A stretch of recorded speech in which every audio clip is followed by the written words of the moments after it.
Енемнің туған күнінен влог. 8 март күні менің апам 55 жасқа толды. Түнгі 12-ден кейін осылай барлығымыз келіп құттықтадық. Ал күндіз аузымызды апа екеуміз бекітіп, дастарханға керек барлық заттарды пісіріп шықтық. Самса, пельмешки, бауырсақ, в общем барлығы бар. Сосын менің 2 балапаным маған көмектесіп жүр. Қарап отырсаң болмайтын бір тірлік сияқты, бірақ осының өзі үлкен көмек екен ғой. Соған бала-шағам тірлікке жаратқаны мен мәз болып, қысқаша переход осындай болды. Ауызашар уақытына дастарханның барлығын жайып қойып, қонақтарымызды күтіп отырдық. Сосын 4 килограмм фарштан енем мен абысыным екеуі күшті манты жасады. Бұл мен мамама беріп жатқан картошка манты, ет жемейді.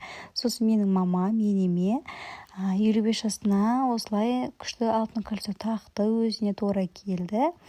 Ал біз отбасымыздың атынан апаға осындай алтын браслет сыйға тарттық. 2 ай келіп, апамды сыртқа қарай алып шықты. Ал сыртта осындай тосын сый күтіп тұрған еді.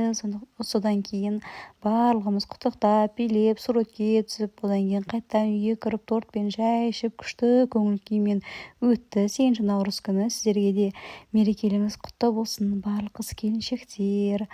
Аман сау болыңыздар, мені қолдап отырыңыздар.